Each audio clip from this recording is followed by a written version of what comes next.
fait, depuis quelques années, j'ai comme désir personnel de faire du design.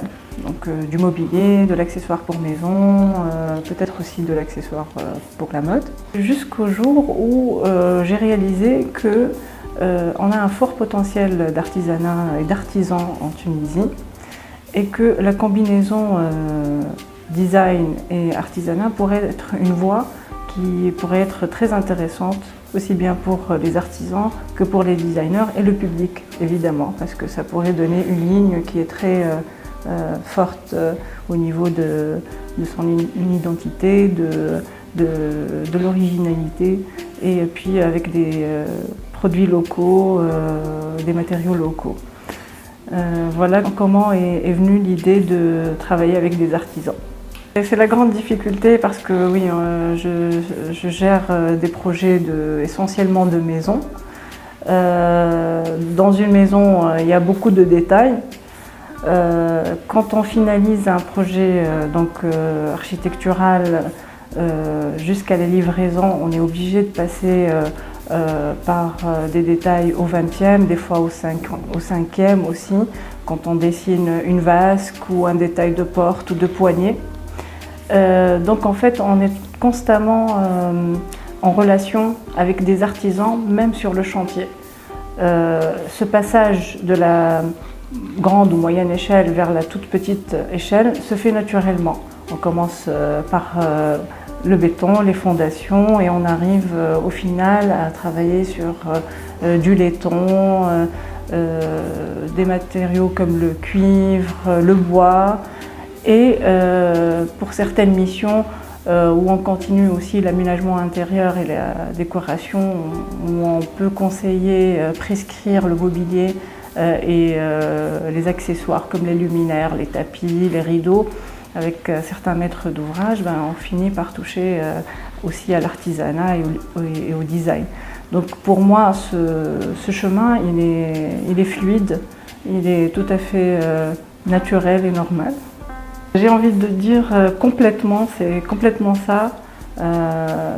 Mais au bout d'un moment, il faut aussi se mettre au diapason de certaines tendances, de l'attente des gens, des besoins des gens, du public.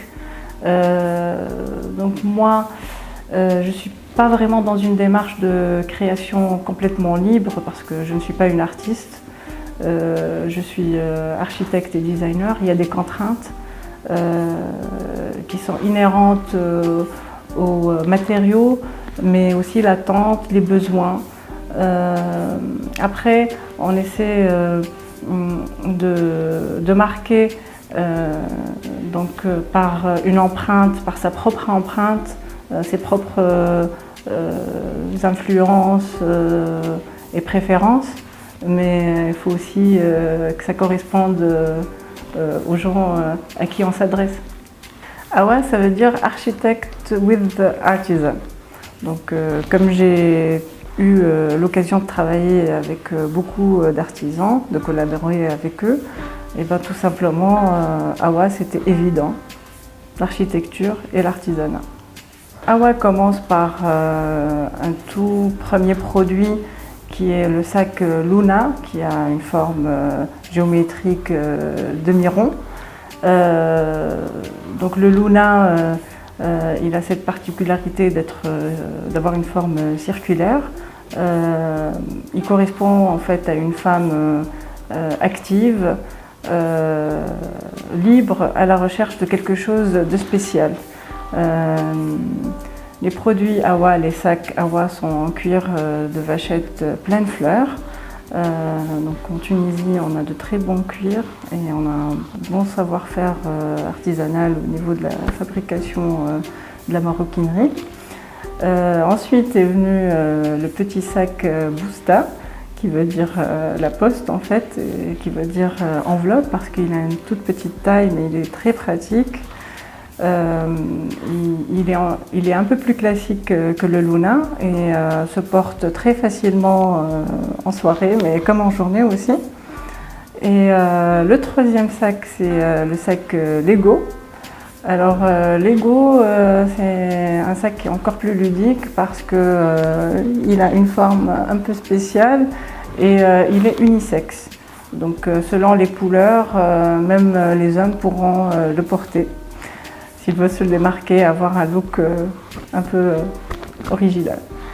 Voilà donc pour Awa pour les sacs. Maintenant on a une grande nouveauté, je pense que c'est attendu par beaucoup de femmes. On reprend avec les bijoux en argent un peu revisités, un peu modernisés.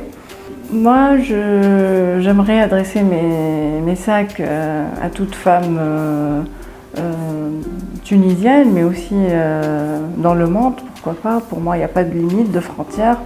Toutes ces femmes qui sont à la recherche d'un produit de qualité, qui respecte toute la boucle de la fabrication, donc qui respecte les artisans, la fabrication du cuir, la vente, donc un peu le commerce équitable, tout en ayant un design qu'on remarque assez vite, une identité assez claire. Je suis vraiment très contente parce que les produits sont reçus d'une manière très positive. Je ne cesse d'avoir des compliments sur Facebook, Instagram, les blogueuses, la presse. Donc je suis très contente et j'espère que celles qui viendront le seront aussi. Tous les vendredis, j'essaie de faire des ventes, des portes ouvertes à mon bureau, à Mazin 1. Ensuite, les sacs et les bijoux seront bientôt exposés et vendus aussi dans d'autres concept stores comme Super Souk par exemple. Il y en aura d'autres bientôt aussi. Et du 3 au 5 novembre, nous serons sur Mode Talent avec Adel Mersa, avec Isabelle Hainaut et d'autres créateurs. Merci beaucoup.